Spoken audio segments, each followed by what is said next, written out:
Au sein d'un foyer, on travaille beaucoup dans l'urgence ou plutôt dans le fait que des choses se sont déjà passées, des événements, des choses comme ça. Je trouvais intéressant en travaillant dans les familles d'aller travailler plutôt en amont dans les situations. Donc c'est vrai que le fait d'aller dans les familles, ça permettait de travailler plutôt de manière préventive que simplement de recevoir des enfants dans des foyers, dans un milieu fermé. C'est vrai que le fait que les gens viennent dans des foyers est très différent que moi j'aille dans les familles. C'est un autre travail, c'est une autre conception du travail d'éducateur.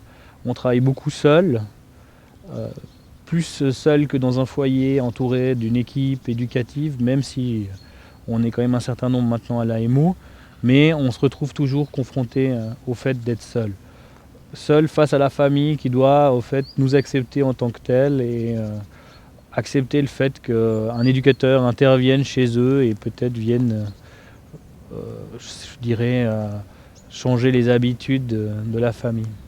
On travaille beaucoup avec des familles monoparentales, la plupart du temps une mère seule, ou alors des pères qui sont passablement inexistants.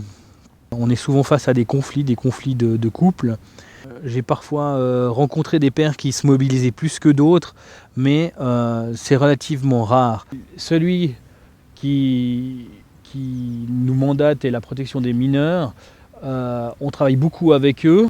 On a un mandat d'1 année, c'est souvent relativement court pour le travail que l'on fait.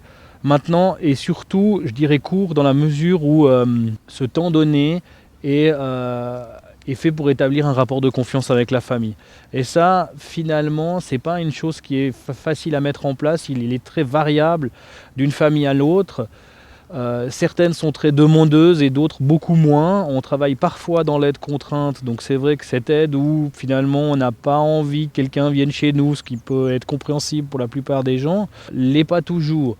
Maintenant, c'est ce rapport de confiance qui fait que l'AMO est une réussite ou pas à mon avis, c'est-à-dire que le fait que je sois accueilli et que la personne est prête à faire des efforts ou a envie d'en faire, c'est peut-être la base de mon travail. Donc le rapport que j'ai avec la protection des mineurs, c'est un rôle très professionnel. On travaille en réseau. Souvent, il y a pas mal de gens qui tournent autour de ces familles qui sont quand même passablement précaires, hein. Et c'est vrai que le rapport de confiance que j'ai avec le réseau et qui peut se mettre en place est parfois aussi long et fastidieux. Alors, la singularité des familles au niveau ethnoculturel, c'est quelque chose d'assez assez frappant parce que c'est vrai qu'on est souvent confronté à beaucoup de familles qui sont des familles qui viennent d'ailleurs.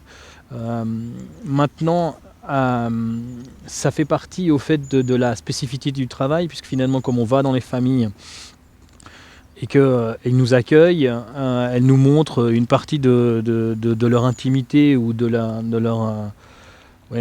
vraiment de leur vie privée plutôt qu'intimité. C'est vrai que le fait que c'est des gens qui vivent et qui ont des autres coutumes, ça fait partie intégrante du travail d'essayer de le comprendre et de l'inculquer. On a souvent parfois besoin d'aide pour essayer de comprendre comment ça fonctionne, mais ceux qui nous donnent le plus souvent les clés de cela, c'est les familles eux-mêmes finalement. Parfois on est vite intégré et on est vite pris dans une espèce de spirale. Il faut aussi se méfier de ça. Mais quand c'est vrai qu'on travaille avec une famille africaine ou quand on travaille avec une famille kosovare, pour ne citer que des exemples qui me viennent comme ça à l'esprit sans jugement, c'est des familles qui finalement n'ont pas grand chose en commun. Et le fait de s'intéresser à leur culture, souvent c'est une porte d'entrée pour moi qui est parfois assez intéressante parce qu'ils se rendent compte que finalement on vient pas juste pour donner un coup de main ou les aider ou les embêter, on vient aussi, on les considère eux comme des personnes à part entière. Le point commun, c'est souvent des familles, c'est souvent le fait qu'il y a énormément de carences. Alors des carences qui sont diverses et variées, et ces carences-là, c'est peut-être aussi quelque chose auquel il faut compter, au même titre justement que l'ethnoculturalité.